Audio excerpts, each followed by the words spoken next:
All right. So the other question, many fresh graduates normally ask, when I go for an interview, where do I start in terms of my salary negotiation, because I've not been earning anything previously. Some they probably done an internship, paid or unpaid, maybe volunteering. So what would you advise in terms of when I go for an interview and I'm a fresh graduate, where do I start? What do I quote? What do you quote? I think first, even before the interview, is being able to determine what's most important for you, like prioritize for you. Because as a fresh graduate, there are a number of things that could be important. It could be the experience. You want to get experience.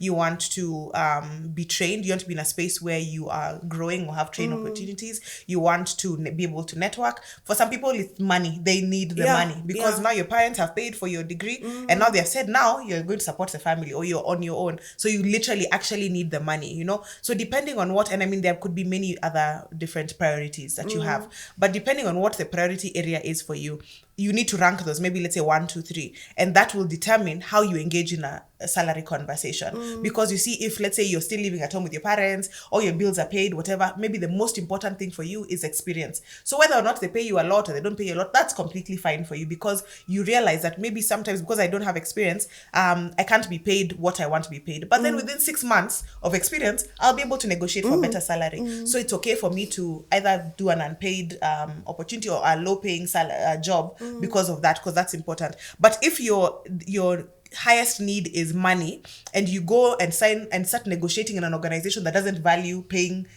fresh graduates, then it will be frustrating for you, or it shouldn't even go and apply for those opportunities, because you will never, because sometimes they'll just say we just pay our interns volunteer rates, which means they're just paying for your transport or lunch at work. That's it that they're giving you, so you need to know what's important to you, and that will determine or sift out what opportunities you apply for. And then now, once you've decided, okay, I need to be paid X amount, I need to at least get some income, I think speaking to other people, just ask people. There's so much information that's out there. People around you, your siblings, your parents, your neighbors, whoever, have all just started work at some point. Ask them, what is it that what does the organization pay? What is a reasonable amount of salary for you to expect? Ask your lecturers, like in university, or the alumni office, because they know they've helped other people transition before, even into that organization. Ask what a reasonable estimation is, because sometimes you can just be a fresh graduate, but because you're the pride that comes with knowledge, you might be feeling like you're ready to solve the world's problems. Now I want to be paid 100,000. I just graduated because I feel like I have so much to offer. But my friend, it's unlikely unless they're 100,000 Ugandan shillings. That's not likely to happen in our Kenyan economy. But just having a right estimate of yourself and of what you're offering will also save you a lot of heartbreak and save you a lot of disappointment. So I think the biggest thing is to speak to other people either in the organization, but even people around you, so you can just know what's the general average that graduates are paid. Right. What is the general average that people in this particular industry, because depending on the industry, some graduates are paid a lot more money than others, and so I think that would be a really, really good place. Do your research first. Do your research first. Even look at the organization, the company structure. What is the lowest person being paid? Because you're coming in sort of like lower than that lowest person, unless of course it's a different department. But I think that's a really good place to start in terms of research. Right. Yeah. And I like the issue that you have raised, that you need to find out what your need is. And if you're privileged enough to not need the money, because you're probably living at home and you have money for transport, it gives you a lot more opportunities to even maybe volunteer or intern in good organizations, even if you're not being paid, as opposed to someone else who really needs the money. So you need to identify your need and action accordingly, so that then you're not saying, so and so is being paid 100,000 in this IT company, even me, let me go and look for this 100,000. And you probably have the privilege, for your parent can afford to give you transport, so that should you could get the 100,000. But if there's a better opportunity for you to work in an organization that would give you a role that's in line with your strengths, your skills and your passions, then you probably want to do that. Yeah. But you're living in times where you just want to do what everyone is doing, like without just sitting down to think, like, okay, so like what's my plan as Yeah, an individual, yeah. without just doing all this, like this group, Think, yeah, group mentality. group mentality, and all of us are doing this, and I need to earn this. And you might pass on an internship, which is non-paid, but then if you do it for 6 months, you might end up earning maybe even 5 times as what you're trying to get now. So I really like that point for sit down and think, what's my priority? Is it experience? Is it money? And then action accordingly. And then I think also there are people who don't know that interns are paid. I think like that information for some is not readily available. But interns are usually, there's some organizations that would pay interns, and there are certain organizations that would pay ridiculous amount of monies. So it's especially if you need the money, because then maybe you're on a scholarship when you're doing your undergrad, and now you need the money to pay rent, to buy food. You actually need the money. Then you want to try and look for those opportunities whereby interns are paid, because they are actually there. There are even some internships that would have you traveling abroad, and they'll pay for your flights and all that. There are certain internships that would even give you an opportunity to study, as like you work and you study, and all this information is online. So you need to do your homework, you need to do your research before you decide which direction that you're going. Then the other question that I get asked a lot is, so I have, I'm struggling with this mental illness. Should I ask my employer time off? What should you advise? Wow. Is it diagnosed?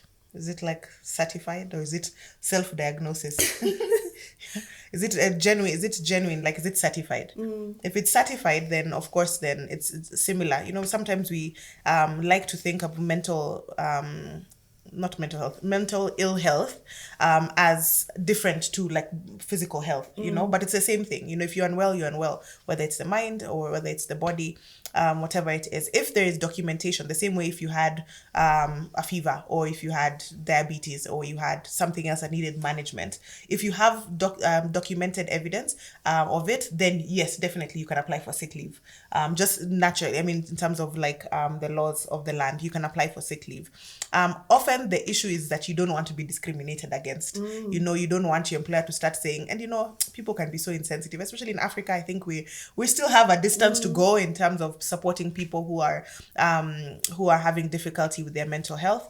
But I think it's being able to communicate. I think if you have a good HR or a good support system in the organization, to be able to communicate, this is the situation, this is what it means. I think that recently I was having a conversation with somebody about sexual harassment, and it's annoying to think that you have to educate people on sexual harassment, but because we are still not where we should be as a society, we do have to educate people. Because sometimes you'll tell your employer, I'm having this issue, a challenge, maybe I have been diagnosed with disease XYZ. Automatically in their mind they'll think, oh my god, I had a crazy person, which is a terrible thing to say, but that's what they're thinking, because that's really what society says, or this is what society has portrayed people who have let's say somebody who has bipolar. That means that they'll be erratic, and maybe they'll come and shoot up the organization, which it's such a foolish perspective and very ignorant perspective, but maybe that's what they're thinking. So for you, who has now the information, the knowledge, and yes, you're the one who's suffering with it, it would be wonderful for you, once you go and speak to your employer, explain what it means. This is what the doctor has said. I have this particular condition and I need these times off, but this is what it means. This is what it looks like for me on a daily basis. Maybe when I interact with people too much, or when this time of the month comes, because of hormonal thingamabobs, it affects me in this particular way. So you explain to them, you just take that extra time. You shouldn't have to, but it will definitely help your career. Just to be able to explain, this is what it means, this is how it affects my work, and this is why you supporting me to be able to take this time off will help the organization. So that you sort of go above and beyond in order for you to not experience that discrimination. Hopefully one day we'll change and we'll be better and be more supportive as a society. But I think that yes, definitely tell your employer you are entitled to sick leave, but also help them be able to be your advocate as well. Because if, let's say, other colleagues come and say, hey, but Angie, she's just always out, or Joanne is always out, like, what's that about that? They have sort of like the language to be able to support you and advocate for you in your absence from the organization. Right. Yeah. And when you're applying for sick leave, should you just say a medical condition, or should you specify it's mental health stroke illness? I think it depends on the organizational policy. There's some that say come with your medical certificate, but I know that many doctors, especially like psychologists, psychiatrists, are usually very is the word emotionally intelligent, or like they are very careful with their words, so they're not going to. Usually they will not outrightly say it. They'll just say, they'll use some coded language to be able to communicate that you need this sort of like support or help. Yeah, so right. So that then if you suspect you might get discriminated against, then it's probably wise to ensure that the documents that you're taking would not outrightly say. Yeah. So that then you're able to take your time off and be on the medication like any other sick person. Exactly. But then because then if you specifically say it's mental illness, there are people who are going to discriminate against you, which is which would be very unfortunate. So Angie, I don't know if you get your set of frequently asked questions on your DM. Yeah. Oh, for me to share? Can I think of any right now on the spot? Well, I think sometimes, one interesting one that I've been finding recently is people, and I don't know if that's happened to you, people maybe that you not necessarily work with, so they're not colleagues, but people maybe you serve, who now want to include you in their reference list as one of their referees, just want you to be a referee. And, and they just can't understand why you're saying no. But it's like, I don't have a relationship with you. So let's talk about that. Yeah. How you pick your referees, Yeah. who should be on your referee list, and what's inappropriate in terms of forcing people to be on your referee list, especially if they don't know you, know, because I don't see how. I think it just shows that somebody doesn't understand what the referee place is for. Right. Yeah. Right. And you see, for someone to be a good reference, it needs to be someone that you have worked directly under, or someone you have worked with, or someone, I think the best is you've worked under them or you've worked together. Then they can speak to your abilities and your skills, etc. A career coach, you have paid them money to give you a service. Exactly. So probably no, they're not like they cannot be your referee, because then they're providing you they're providing a service for you. They are doing your CV, they're helping you with your interview. They probably know what your strengths, your skills, and your passions are, but then they're not a referee, so you cannot include them. Yeah. And even people maybe who you've worked in the same organization with, but you haven't worked closely. You can't just be that, okay, one time both Joanne and I worked in the same organization, she was in a different division, maybe even she worked in a different country, and then now I just put you on my CV. That's not appropriate, because the kind of vouching you'll do for me, you'll just be like, first and foremost, you'll be like, Angie, already that is a red flag. Anytime we call a referee and the referee doesn't know who you are, and we have to spend so much time telling them, no, it's so and so says you work with them. I mean, by the time a referee has to be reminded so much or prompted so much, that's a problem. That's already a red flag. Like, okay, does this person not know them, or what's happening? And then that person can't really speak to your own strengths. They can say, yeah, I know that they work in the same company, but they can't say why you're good for this job. Why you being in a particular team will help the team. They can't say, oh, that this person has innovated in this way or done these different things. But because, just random people, even people maybe you go to church with, or you share some sort of social group, those are not the people to put in your referee list, especially if they don't know you personally and they haven't interacted with you one-on-one, or if you haven't asked them. That's also an issue. Yeah. And I think most people don't take this referee thing seriously, and there are people who have lost jobs. You've done a good CV, you've passed, gone for an interview, passed, we ask you for referees, you fail. Because you did not take time to think about the referee list.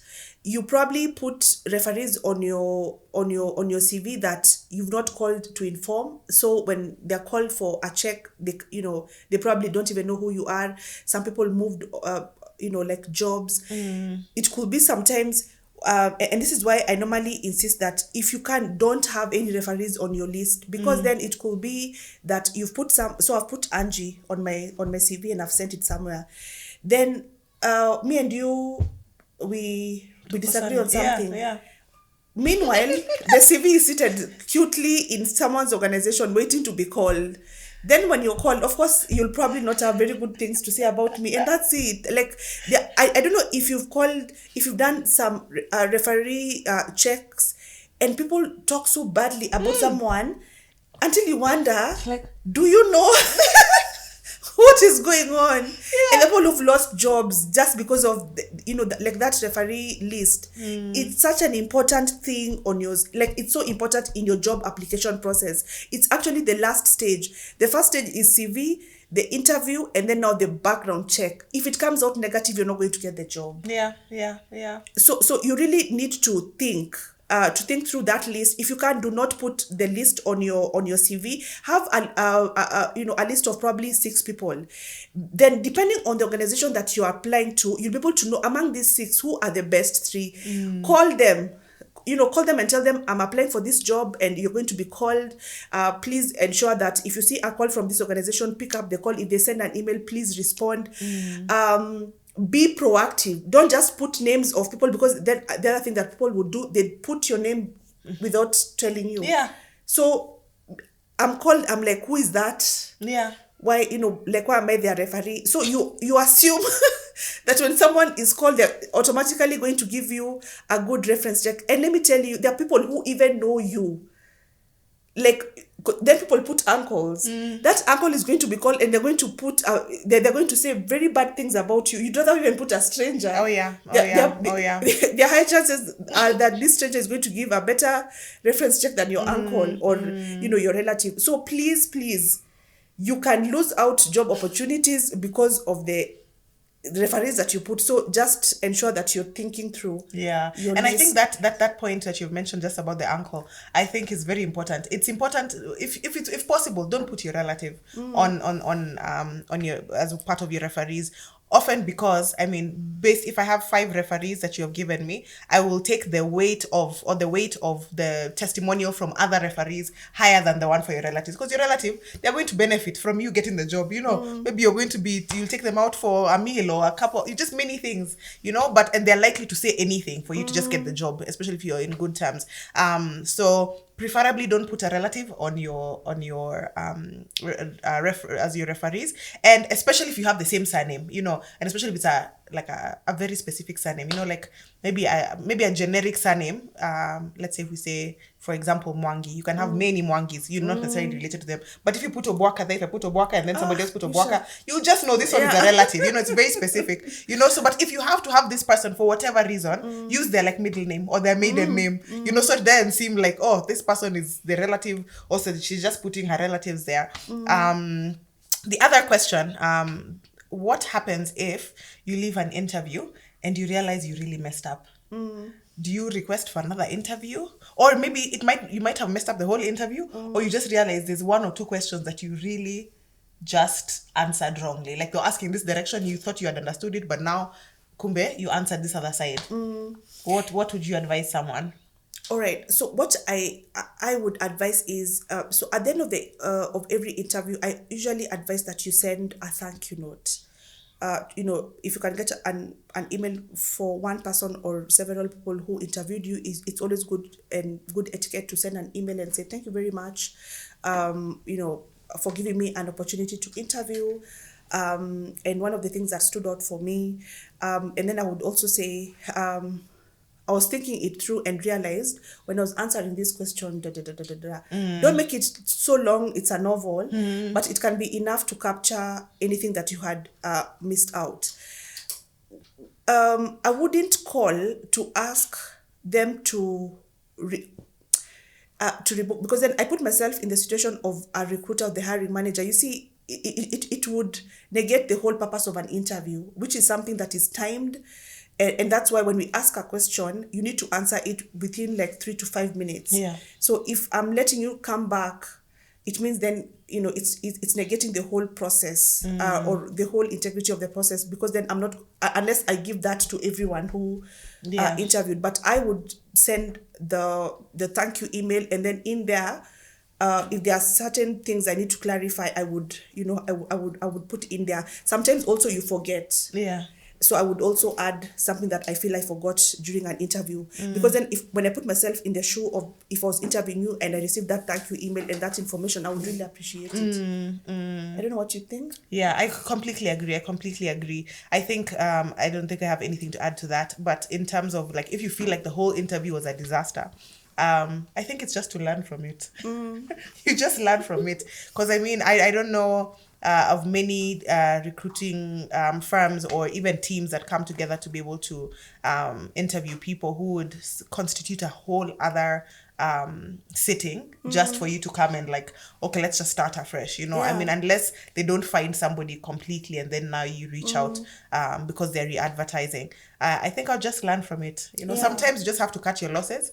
You just realize, okay, that was a bad interview. Maybe I was drinking last night. I shouldn't have done that on the night before my interview, and that's why I messed it up. Or, I was too nervous, or whatever the thing is. There's always something to learn from it. I think don't be too hard on yourself. You just learn the lesson.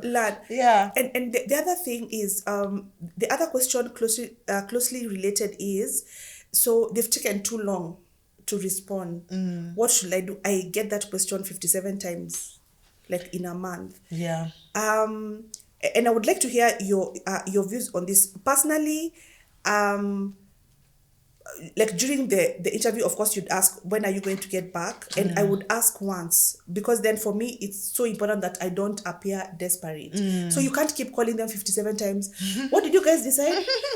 After one day, like, what did you guys say? Like, you're going to look desperate, and most of the time it doesn't work very well. Yeah. But you could actually pick up the phone at the point when they, at the time when they say they're going to get back, if they have not gotten back, and ask. Yeah. And then calling for me is better than an email, because then if you send an email, now you're waiting for them to respond. Did they get? But you see, phone call is going to give you almost like immediate feedback. But then again, if they never respond, if you get ghosted, it's also okay. Yeah. Because you don't know why someone ghosts you, and the same way you will not understand why some men will ghost you or some women will ghost you. Just deal with it. And just take your L and move on. I completely agree. I think the best thing is to ask in the interview before you leave, how soon can I expect, one is, how soon can I expect to hear from you? And the other question is also, how soon is the person who will fill this role, when should they start? Because in your mind it will give you an estimate. If we're in October, they want the person to start in February. Like, you can't keep calling every 2 weeks this month, because the person is starting in February, right? So you give it some time. If they tell you we'll get back to you in 2 weeks or in a month's time, now reach out and say, I really enjoyed our interview on this particular date. I know that you had indicated that you'd be giving us feedback this week. Is that available? I think with the phone call that you'll be making. But then I don't call again in December. Then you're calling again no, please.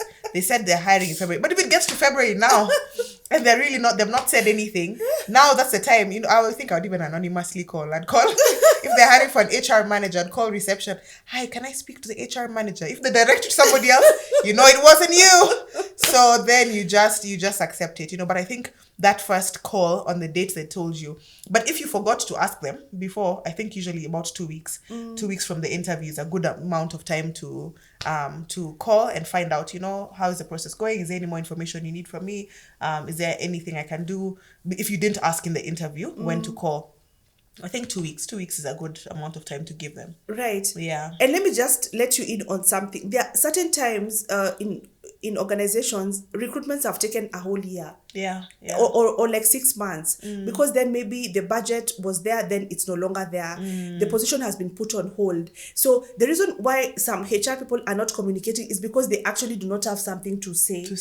And most of the time, we want to keep the person that we want to hire warm. And so we'll most of the time communicate with them. And sometimes there's no even, like, you don't have the time to call each and every person Exactly. who interviewed. So I would say that also learn to be able to be comfortable being uncomfortable. Yeah. In life generally, whether it's like work, because then you'll always find yourself in situations whereby you don't have all the answers. Yeah. And that should not paralyze you. There are people who they will not apply for any other job because I am waiting for That's this. this particular one. That's the one I Yeah. sensed. Yeah. Hallelujah. It's the one I knew that This is the one that God ordained, and it's the one that I'm going to get. There are people who when they're going for interviews, they come and say, me, like, God has told me this is the job, like this is the one. In the interview? No, like as they're going, they're like, this is the one. Okay. Like, this is what I must get. So now if the person does not respond, this is the enemy working against me. Oh man. Oh, man. But that's sometimes actually even interview coaching sessions. I tell people that there are two extremes. There's some people who come to interviews overly terrified. That's what we were talking about or previously, in terms of you're overly intimidated. You just feel like it's such luck. I can't believe they would even let me in an interview. I tell them that's not the mindset you want to go into an interview with, like feeling like they're doing you a favor. They're not, because if they don't have to meet with you, like they've seen there's value in you, and that's why they're having a meeting with you. So that's one extreme, which is terrible. The other extreme is the one where I must get this job or I will die. People who are just like, this is it. Please, nothing on this earth needs to have that much power over you, because you see, Nothing. you know what happens if you are so, I have to get this opportunity. Let me tell you, you will become I was going to say it into like a chameleon. If you really want somebody to like you, how usually people are like, you want this person to like you. If they say their favorite color is black, even mine. me. Yeah, me don't like girls who wear trousers. Even this one I just borrowed from somebody. So then you just hear there everywhere. The organization, the employer says, we'll need you to work on Saturdays, and your personal thing is not working on Saturdays. Then you'll be like, yeah, I see how that can happen. Then they tell you, no, but work-life balance is important. Yeah, I can see. And you see, now you start acting like, from what they're hearing on the other side, is this person has no stand. They're just left, right, and center. You're not the kind of person I can trust with something in my organization, because you don't have any sort of identity of your own. You can't stand up for anything, so you don't realize it. You're trying to impress them, but you are coming across as somebody who is unprincipled, so that whole thing of, oh my gosh, I have to get this job, this is the one meant for me. It might be, but it also has to be put in its place. It can't be the be all end all. Now I can't apply for other jobs. Now I'm going to the interview, like it must be this particular job. It might be this job, but 10 years from now, not now. Yeah. Maybe the Lord has spoken, but you're hearing it in the future. And now what are you going to do for 10 years? Right. Yeah. Right. Yeah, it's important. Yeah, I love what you've said. Nothing in this world should have that kind of hold over you. Exactly. It's not right. It's not healthy. It's not healthy. It's not even good for your mental health. It's not. It's going to make you so anxious. And then the worst part is, it's going to make you less confident when you're applying for other jobs and other opportunities. Just because Angie has told me no does not mean all the other organizations have told you no. And there are people who, just because one organization has said no or has not responded, breaks your self-esteem. Now you'll never do your CV, never apply for jobs until they get back to you. Yeah. It's okay not getting a response. I mean, it's or just even one getting person. no. Even getting a no. Yeah. It's also okay. Because the rejection on your application is a rejection on your application, not a rejection of you as a person. Exactly. Yeah, and you don't need to take that on yourself. You need to write that down, pin it on your bedroom or your sitting room, so that you are reminded of that every single day. Yep. Guys, that's all that we had for today. Angie, I don't know if you have any parting shots. My parting shot is, ask your referees before putting them on your referee list. That's the key thing. Don't miss out opportunities just because you have not asked them if you should put them on your referee list. And change your referee list. Find out who is there. Maybe the reason you're missing out opportunities is because your referees are dropping the ball. So think through your referee list. I think that's where I'm going to step out on. All right. For me, it's every time you get a rejection, always remember, a rejection sometimes is a redirection, and whatever is coming after that rejection might be even greater than this one rejection. in fact, when you're getting no's, when organizations are telling you, like, you're getting those regret emails, you need to be happy, because that means, that you're just ticking some of these organizations that you're never going to be, to be working for. And now you're left with the ones that you need to concentrate on. So do not take a no, do not take a rejection as this organization rejecting you as a person. They're just rejecting that one application. So that's all that we had for today. I hope this session has been beneficial. Thank you, and see you next time. Bye.